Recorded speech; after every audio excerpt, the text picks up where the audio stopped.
serviço do reino com amor. E o texto que eu gostaria que nós pudéssemos estar embasando essa mensagem está em João, capítulo 1, versículo do 6 ao 7. Houve um homem enviado por Deus, e o nome dele era João. Este veio como testemunha para testificar a respeito da luz, para que todos viessem a crer por meio dele. Irmãos, esse é um texto que com certeza é conhecido, se não por todos, mas por uma grande maioria, que é quando João Batista recebe, a orientação, na verdade, que ele é anunciado para que ele possa preparar o caminho do Mestre, que haveria de chegar, que era o Senhor Jesus Cristo. Quando nós lemos em Isaías, capítulo 40, livro do profeta Isaías, e é interessante observar que o capítulo 1 de Isaías até o capítulo 39, ele vem falando sobre a justiça de Deus. Aquele povo errava, pecava, Deus dava as orientações, ele fazia novamente, Deus disse, olha, vocês não estão fazendo aquilo que eu introduzi, que eu orientei vocês a fazer. Então, ao lermos o capítulo 1 ao 39, nós vemos esse momento onde Deus está falando da sua justiça, pois Deus é justo. Mas no capítulo 40, há uma divisão no livro de Isaías, porque a primeira palavra, e Deus orienta o profeta a trazer uma palavra de consolo para o seu povo. A palavra era que tudo isso vai acabar, eu vou resolver essa questão, eu vou aplanar e preparar o caminho, e todo esse peso, toda essa perseguição, todo esse povo cativo, que já estava aí para os seus 100 anos, mais 70 anos, então são 170 anos em média que ele vinha dentro desse processo do cativeiro. E a mensagem que orienta é, console o meu povo com essas palavras. Meu povo já, vamos dizer assim, pagou, eu agora vou olhar para ele com esse olhar de misericórdia. E ele diz no versículo 3, fala assim, o profeta diz, uma voz que clama no deserto, irá preparar o caminho do Senhor, irá colocar o ermo na estrada para o nosso Deus. Então ali, Isaías já profetiza, Isaías já orienta, Isaías já direciona para João Batista que haveria de nascer. E aí, durante todo o Antigo Testamento, nós temos ali no final Malaquias, e ao chegar nos Evangelhos, nós temos um período de 400 anos, não da ação de Deus, mas do silêncio profético, da palavra de Deus em si. E aí chega João Batista com uma mensagem, filho de Zacarias, sua mãe Isabel, porque Deus havia preparado aquele homem para uma ação específica. E ao olharmos isso, nós conseguimos ver que João, ele traz verdadeiramente com sua vida, ele renuncia a si mesmo para um propósito que Deus tinha escolhido ele para algo, e ele sabe isso de forma muito convicta no seu coração. Então, o servo do Senhor, aquele que entende a mensagem de amor de Deus, precisa entender alguns pontos, algumas questões desse texto que nós acabamos de ler. Porque o servo do Senhor sabe no seu coração de quem o enviou. Como o texto diz, houve um homem enviado por Deus. Houve aquele que representava naquele momento uma autoridade maior. João não veio porque se ofereceu, João não buscou meios para fazer de sua vontade própria, não. O próprio Deus o escolheu, e tem um texto que eu carrego comigo, que eu tenho falado muito, é que João 3,27, o homem não pode receber nada assim que do céu não lhe seja dado. E João tinha essa incumbência de falar isso. Enviado aqui no grego, a palavra é apostelo, que forma justamente que alguém outorgou, que alguém comissionou, que alguém disse, você me representará, você está sobre a minha orientação, e João foi essa pessoa. Nós precisamos entender que para sermos enviados por Deus, nós precisamos primeiramente estarmos com Deus. Eu só posso ser enviado se eu estiver com Deus. Deus conhece o seu coração e conhece o meu coração. Muitas das vezes, nossos estímulos, nossas vontades de fazer o serviço do Senhor está reduzido ao nosso campo natural. Nós fazemos aquilo que nós gostamos. Nós não procuramos, às vezes, sair da zona de conforto e buscar outras coisas que, porventura, não nos satisfaça naquele momento. Ao chegar aqui no púlpito, tive um problema. E existem os sistemas, né, Android e iOS. E como eu sou do Android há muito tempo, automaticamente eu tive que ir para o iOS, que são os iPhones. É impressionante como a mente buga. Por tudo aquilo que você consegue fazer, você não consegue mais num piscar de olhos. E você, às vezes, é induzido a não tentar. Por quê? Porque a mente leva você a dizer, aquilo está confortável. Então, continue. Você está sabendo o que faz, você já sabe como vai fazer, então não precisa gastar sua mente. Eu não quero canalizar forças para aprender. Eu quero fazer aquilo que eu sou costumeiramente a fazer, que já está no automático de nossa mente. Nós somos assim também no serviço do Senhor. Fazemos sempre algo que nos deixa mais confortáveis. Em alguns momentos nós somos levados ao desconforto. E quando eu olho a vida de João Batista, este homem que poderia ter tomado um outro rumo, ele faz algumas opções que é muito estranhas. Se João Batista, ou talvez alguma pessoa aqui representasse, adentrasse por essa porta, com certeza ele não estaria, ou você não estaria bem à vontade com ele sentando do seu lado. Talvez ele pudesse até ser impedido de chegar até aqui à frente. Porque João Batista vestia algo muito estranho. João Batista vestia uma roupa diferente das demais. João Batista era uma pessoa que não estava no meio do povo. E com certeza nós, dentro daquilo que nós acreditamos, dizendo, não, essa pessoa deve ser qualquer outra coisa, mas fique de olho nele. Vamos chamar os diáconos para sentar um pouco do lado, vamos ficar atentos. Porque ele não é comum. E João Batista era essa pessoa. João Batista se vestia de uma forma, e ele estava trazendo, na verdade, uma maneira de trazer a mensagem para o povo, porque ele faz referência a Elias. Se você ler 2 Reis, capítulo 1, versículo 8, você vai ver essa referência, quando diz assim, eles responderam, era um homem vestido de pelos, com um cinto de couro na cintura. Então o rei disse, é Elias, o tesbita. Então João Batista estava trazendo uma referência lá do Antigo Testamento. Ele estava mostrando que Elias, ele fez a sua parte, mas agora ele estava se caracterizando com aquela roupa, trazendo uma ideia de que ele está dando continuidade à mensagem que precisava ser feita. Então ele se vestia dessa forma, ele também comia comidas diferentes. Talvez ao sentar à mesa, ele fosse aquela pessoa que você o enxergasse e dissesse, ele é estranho no que se veste e ele é estranho no que se come. Porque o texto diz que ele comia mel silvestre com gafanhotos. E eu não quero entrar aqui especificamente nessa questão dos gafanhotos, porque existia 2 tipos de gafanhotos. Um que era comestível, que a lei permitia, e o outro que era considerado imundo. Mas também existe, os estudiosos mostram, uma leguminosa do deserto, que era chamada também de gafanhoto. Era uma leguminosa, então, e muito nutritiva, por sinal. Não quero entrar especificamente sobre este mérito, mas, de certa forma, este homem também tem esse hábito estranho. E ele também andava e escolheu um local atípico da morada dele. Era o deserto, um deserto inóspito, não era um deserto de areia, talvez assim muito fininha, né? Não, era um deserto que tinha muitas pedras, era um deserto que incomodava ao andar, era muito cheio de altos e baixos. E o interessante é que a mensagem também que este homem trazia não era uma mensagem de dar prazer à pessoa escutar. A mensagem era, arrependei-vos, raça de víbora, se arrependam. 400 anos de silêncio, e a primeira palavra que sai da boca de um homem que está sendo direcionado e preparando o caminho é, arrependei-vos. Talvez a mensagem coach que é pregada hoje, talvez aqueles que estão aí nas redes sociais, não com certeza, seria massacrada por essa mensagem. Ele não veio passar a mão na cabeça, mas ele veio trazer e mostrar que a justiça precisava ser feita a partir do momento que o homem se arrepende.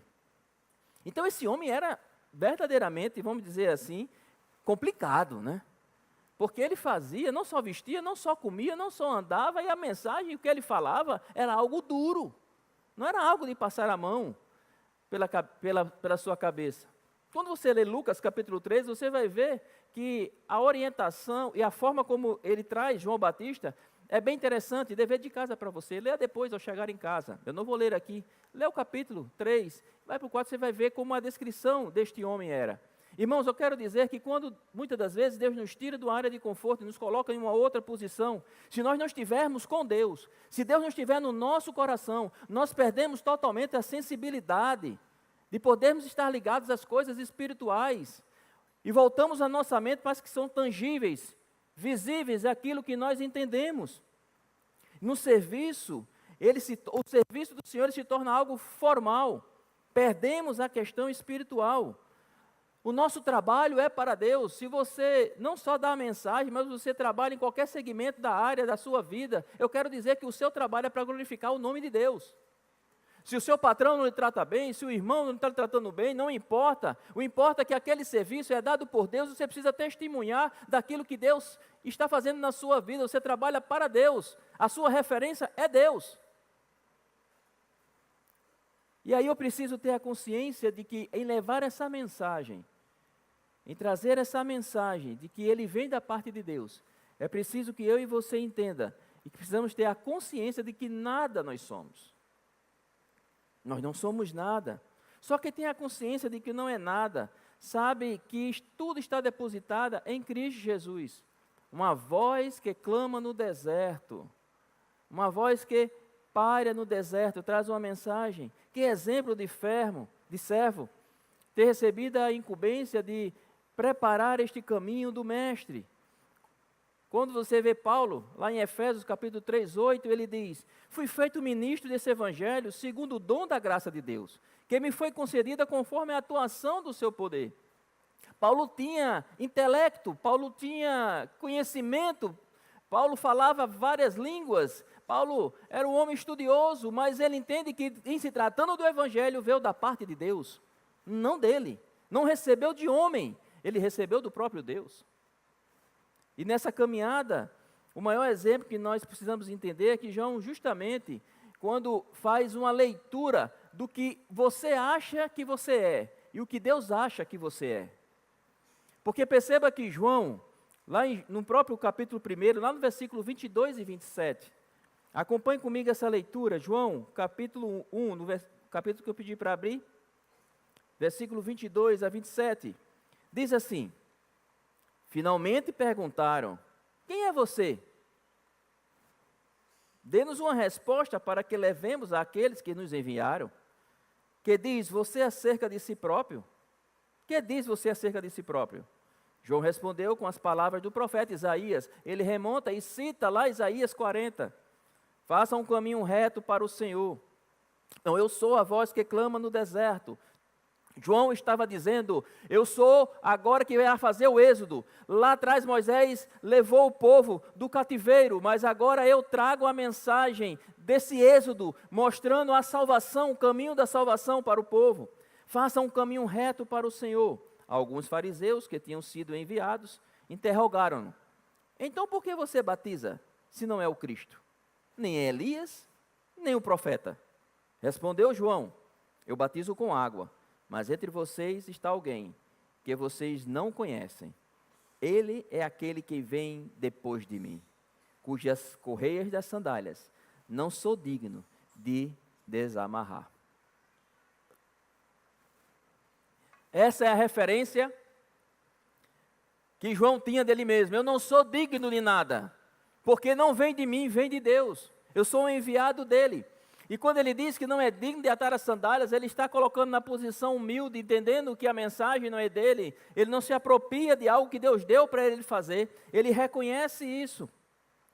Eu sei, meus irmãos, que às vezes existem pessoas que têm os seus seguidores, que fazem os seus vídeos no contexto de hoje, que têm 1 milhão de visualizações, mas até os crentes que assim o fazem, eu sei que existem muitos que utilizam dessa ferramenta. Se você não entender que aquilo ali tudo é para a glória de Deus, você está desvirtuando aquilo para o qual você foi enviado.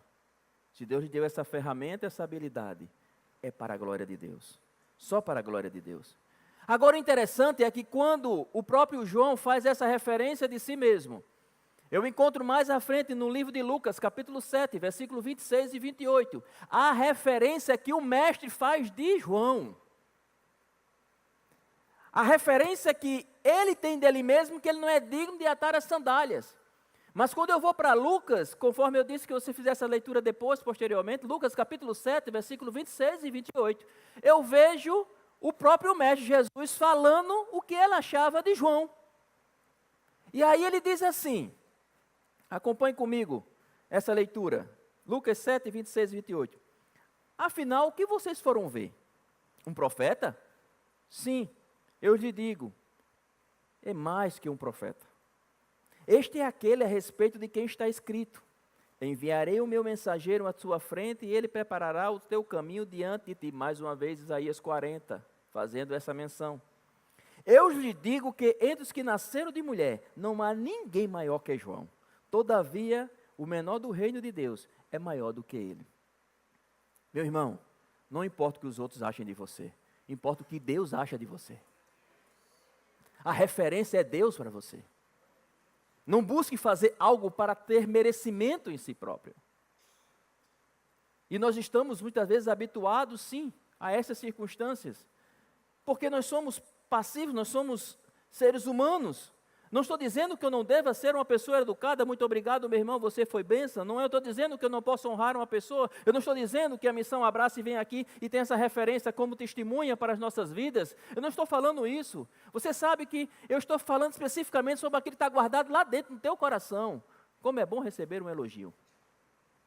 E guardamos no coração, mas a referência que o mestre faz, importa que ele conheça quem você é. Ele sabe as suas intenções. Ele sabe o seu íntimo. Ele sabe do seu coração. Ele sonda você. João não é digno de atar as sandálias, mas o mestre diz que não há nenhum nascido de mulher como ele. É preciso que nós busquemos os adjetivos que Deus tem para nós, não esperando que aquele homem que está ao nosso lado possa fazer referência de nós, mas o que Deus acha de você, como Deus lhe vê, como Deus lhe enxerga, como você tem cuidado daquilo que Deus comissionou você a fazer, como Deus enviou você. Tem uma fala de um teólogo, Charles Andrews, que diz: quanto mais merecedores somos do elogio do Senhor, menos pensamos a respeito de nós mesmos. Quanto mais merecedores somos do elogio do Senhor, menos pensamos a respeito de nós mesmos. O servo sabe quem o enviou. O servo que busca esse amor sabe também de quem ele testifica. O texto no versículo 7 diz: este veio como testemunha para testificar a respeito da luz. Testemunha. Manter a verdadeira mensagem divina é trazer Cristo para o centro da mensagem. Não é o pregador, é Cristo. E essa testemunha, ela precisa ser uma testemunha autêntica.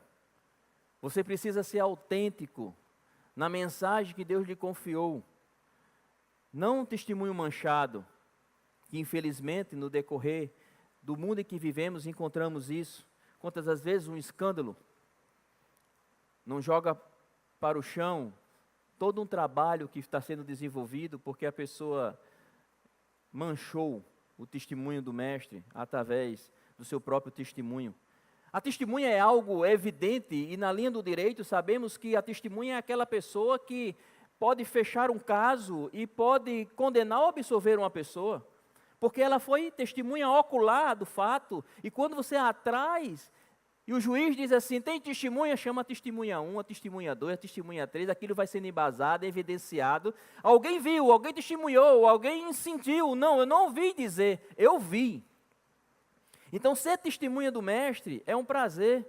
Como testemunha de Cristo, nós precisamos viver dessa forma. Lá em Atos 26, 16, tem um texto que é interessante que fala assim: mas levante-se e fique em pé. Eu apareci a você para constituí-lo ministro e testemunha, tanto das coisas em que você viu, como daquelas pelas quais ainda não lhe aparecerei. Sabe, irmãos, ao lermos esse texto, que eu acabei de ler de Atos 26, 16, nós encontramos duas palavras gregas aqui que faz toda a diferença. Primeira palavra é quando ele fala constituí-lo ministro. Não sei se na sua versão tem ministro. Existem 3 verbos para serviço no grego. Um é diáconos, do diaconia, do serviço. Nós temos diáconos aqui. Outras são doulos, o escravo, aquele que faz o serviço para o seu mestre. E o terceiro é hiperetros, que é aquela pessoa que está, de certa forma, condenada a morrer por aquilo que leva. Eu já disse esse exemplo aqui, para que vocês possam entender. Já assistiram o Ben-Hur? Aqueles escravos acorrentados, remando. Não importa se acontecer um naufrágio, eles sabem que vão morrer. Eles não têm escapatória, eles não têm saída. E às vezes a palavra ministro, quando nos é concedida, nos coloca numa posição mais de destaque. Onde na verdade nós somos servos sobre todas as coisas. A começar por mim como pastor. Eu preciso ser servo, primeiramente. E a palavra ministra às vezes nos encanta. E a outra é testemunha. O verbo utilizado aqui no grego é martos, de mártires, de morte. Morrer por uma causa. Morrer a si mesmo. Matar sua vontade, seu ego, seu desejo, sua vontade. Em prol de um testemunho. Em prol do que Cristo tem para as nossas vidas. Todo servo prepara algo para alguém. Nunca para ele. Todo servo vai preparar algo para alguém, nunca para ele.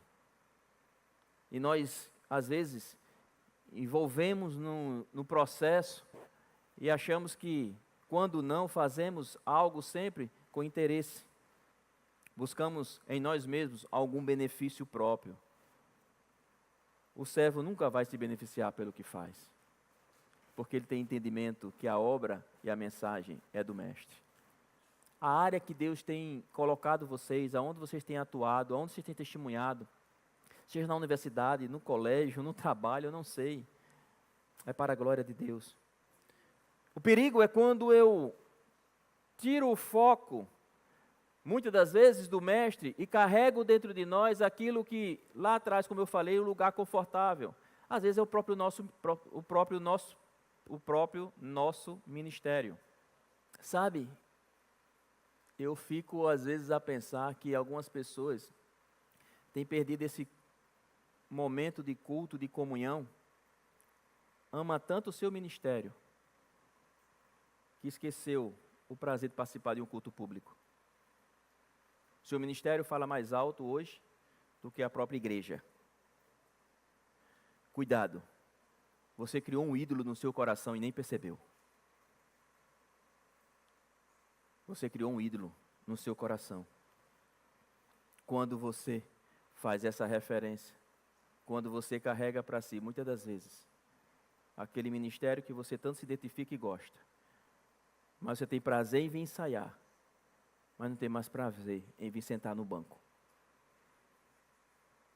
Cuidado para você não servir mais no seu ministério do que da igreja como um todo, no corpo de Cristo. Não criemos esses ídolos. Você se torna muitas vezes um profissional de eventos. E eu não quero aqui, de certa forma, dizer, mas você se torna um profissional de eventos. Seja ele qual for. E me permita nominar. Não perde um ECC. Não perde um cursilho.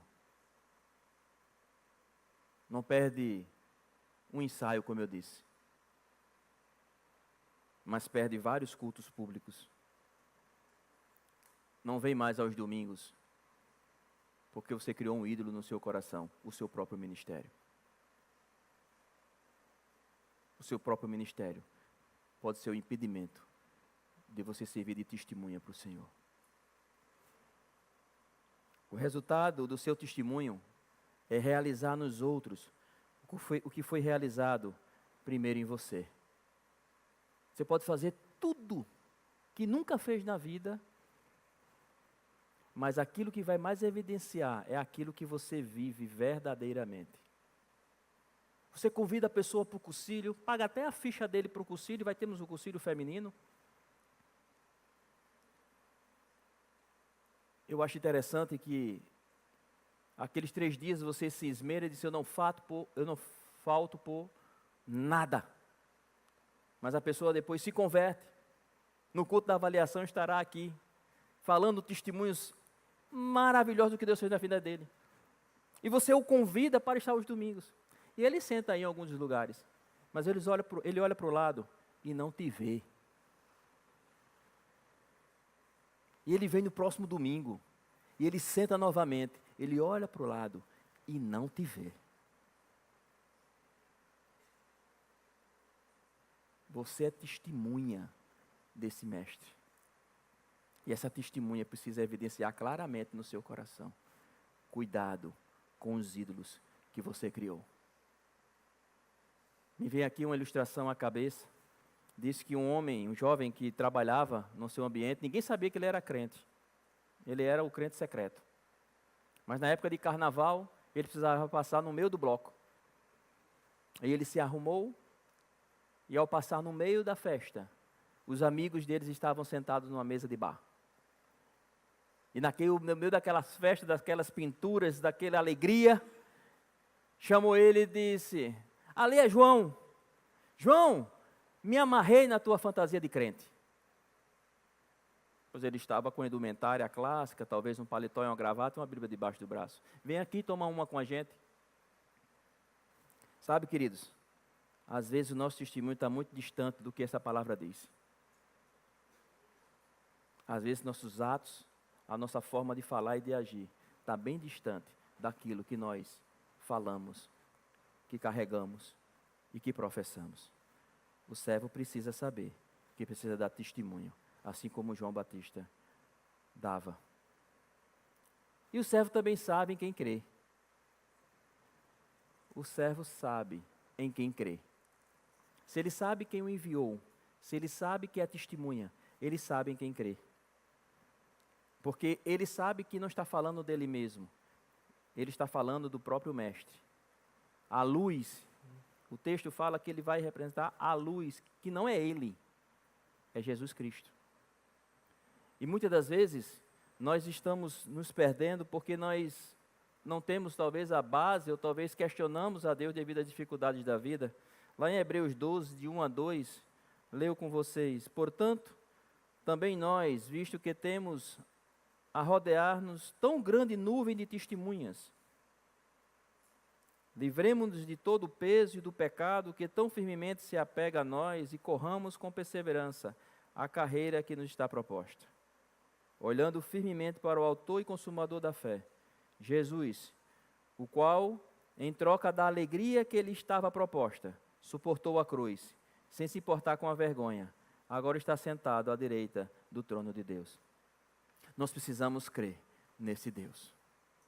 Se você está sendo enviado, se você é testemunha, você precisa crer nesse Deus, de que deixou a sua glória, se fez homem, encarnou, para que morresse e ressuscitasse, para que não tivéssemos acesso pleno ao Pai. A mensagem de João mostra que o instrumento que Deus usou foi o homem. Mas João tinha consciência da abnegação. Nós, como servos do Senhor, em amor, nós precisamos entender que precisamos ser abnegados, meus irmãos. Claramente, o objetivo central sempre será Cristo.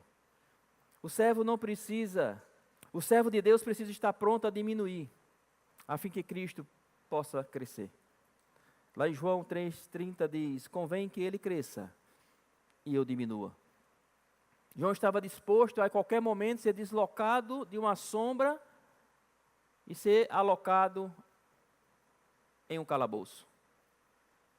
Esse mesmo João que nós lemos à frente como testemunha, esse mesmo João que tinha convicção de ter sido enviado pelo Mestre, esse mesmo João que foi pré-anunciado através de Isaías, no capítulo 40, mas na caminhada, me parece que também existem os momentos de fazermos alguns questionamentos.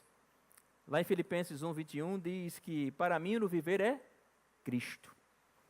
Paulo, quando escreve, nós precisamos estar preparados a qualquer momento mudarmos de situação.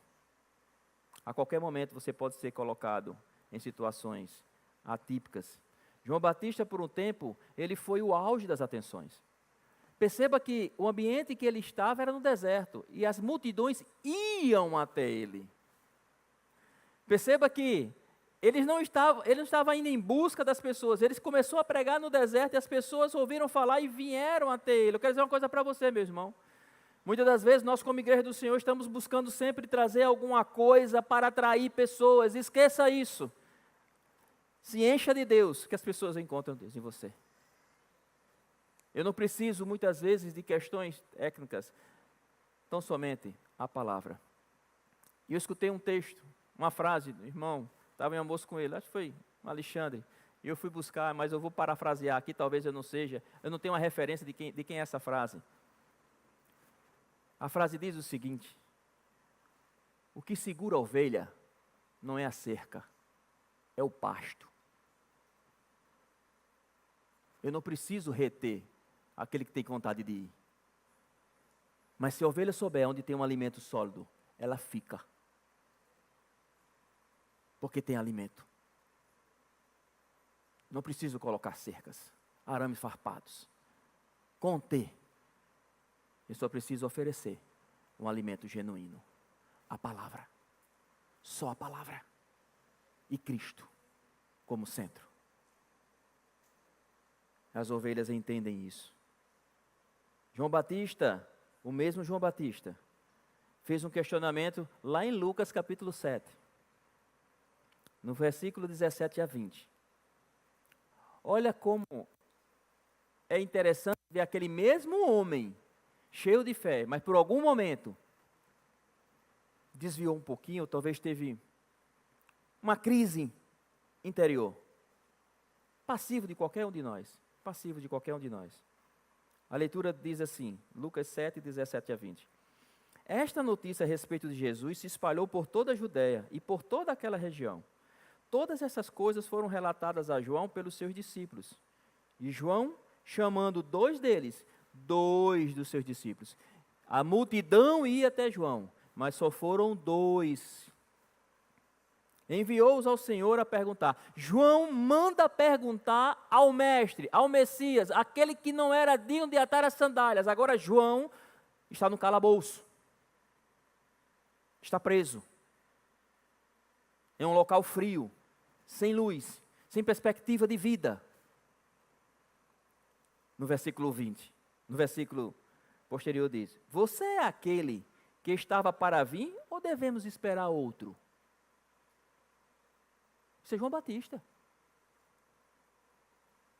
Que manda mensagem por dois discípulos para perguntar para o mestre, porque ele começou a escutar. Olha, João, Jesus está ali na Judéia, Jesus está lá na Galiléia, Jesus está andando ali no mar, está curando gente, sabe? Coxo está andando, cego está enxergando, o endemoniado está sendo expulso, a maravilha está acontecendo no meio de todo o povo aqui da Judéia, Deus está se fazendo presente, e João estava onde? No calabouço, preso. E ele manda a pergunta para ele se é ele mesmo ou havemos de esperar. Talvez João estava dizendo o seguinte: Senhor, tu não está me vendo aqui não? Porque tu está fazendo tudo isso, eu preparei, eu disse tudo, os holofotes saíram de João Batista. João Batista não está mais aqui, no centro. A obra continua sendo feita apesar de João. Eu quero dizer para você que independentemente a obra será feita, porque a obra é do Senhor. Não é minha, não é da IEB. A IEB está sendo convocada a fazer a sua parte. Mas a obra é do Senhor. E João naquele calabouço, na sua crise, talvez você tenha sentido isso, meu irmão. Num calabouço, preso, frio, escuro. E tenha feito justamente essa pergunta: Senhor, onde tu estás? Que não escuta a minha dor, que não escuta a minha oração, que não escuta o meu clamor. Onde tu estás, Deus? Sabe o que eu acho interessante nesse texto? É que em nenhum momento você vê Jesus ir visitar João. Jesus continuou a obra. Ele cumpriu o que era para ser feito. Às vezes temos alguns irmãos, ovelhas, que preferem sair da igreja, porque talvez em algum momento, por algum relapso, sim, talvez uma falta de comunicação, não foi visitado no momento de dor. Talvez a pessoa que você queria era o pastor Iranilson, era o pastor Tomás. Mas não foi pastor Iranilson, não foi pastor Tomás. Foi pastor Daniel, foi expedito, representando a igreja do Senhor. Mas o pastor não me visitou. Eu quero dizer que João também não recebeu a visita no calabouço, que talvez aquele calabouço com a visita do mestre poderia ter sido o hotel 5 estrelas mais primordial que poderia acontecer. Mas ele não foi. Porque você é a igreja, você é junto como comunidade de Cristo, não você pessoa só individual, mas nós como comunidade, quando você o visita, você está indo junto conosco. Não desista. Não vá embora. Aqui tem pasto. Aqui tem alimento. Aqui tem família. O rei estava sendo pregado sem ele. A obra de Deus continua sem João. Nós aceitamos isso muito bem como teoria. Mas se passar por uma experiência com o Senhor, do que eu acabei de dizer, você às vezes deixa de crer. Eu estimulo a você a continuar crendo, porque o servo sabe em quem ele crê. Sabe, irmãos, seria bom que ao perguntarem do Evangelho a nós pudéssemos apenas responder com o nosso testemunho, com as nossas práticas, não com palavras.